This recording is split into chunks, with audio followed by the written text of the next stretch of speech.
గోటీలు ఆడుతా అంటాడు. వీడెక్కడ ముఖ్యమంత్రి? ముసలోళ్ళు పోయి ఏమైరా భయ్ మరి 2000 పెన్షన్ 4000 చెప్తాను ఏడవై 100 రోజులు లాంటివి నరికితివి ఏడవన్నావు తమ్మి అంటే నీ పేగులు తీసి మెడలు వేసుకుంటా అంటాడు. అట్లాగే మన విద్యార్థులు పోయి ఏమయ్యా మరి 2 లక్షల ఉద్యోగాలు అన్నావు ఏం సంగతి అంటే నీ లాగుల తొండలు ఇడిచిపెడతా. వీడేం ముఖ్యమంత్రి వీందేం భాష నాకు అర్థమే కాదు.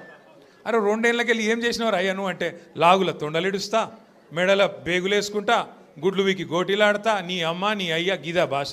మాకు రాదా భాష? మాట్లాడమంటావా? హైదరాబాద్లో పెరిగినోని నేను.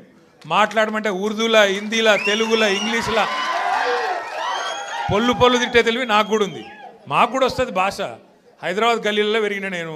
నువ్వేడో ఊరికెళ్ళి వచ్చినావు సరే రా పర్వాలేదు నీ అదృష్టం బాగుంది ముఖ్యమంత్రి అయినావు చేయి. రోజు ఏడుచుడు ఎందుకు? మేము ప్రతిపక్షంలో ఉన్నాం నువ్వు అధికారంలో ఉన్నావు. ఇక అంటారు చూడదు సామెత కనకపు సింహాసనం మీద శునకం కూర్చోబెట్టినట్టు నిన్ను ఆడ కూర్చోబెట్టిన పాపానికి రోజు అరసుడే. రోజు అరిసి అరిసి అరిసి నిన్న మొన్న కొడంగల్లో చూసిన.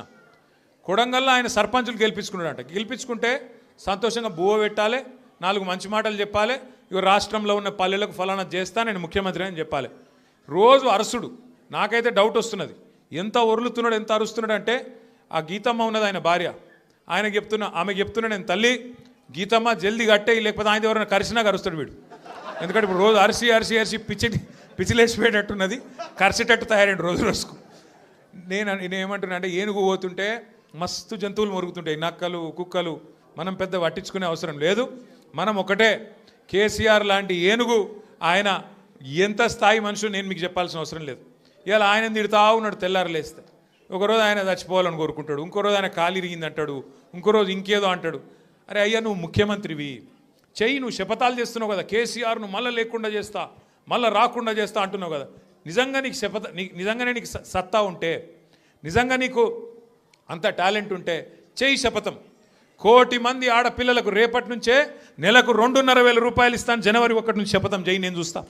తులం బంగారం నేను జనవరి 1 నుంచి ఇస్తాను చెప్పు శపథం చెయ్యి. చెప్పు 4,000 పెన్షన్ సంక్రాంతికి వెళ్ళి ఇస్తా 2 ఏళ్ళకి వెళ్ళి తప్పించుక తిరిగిన దొంగను నేను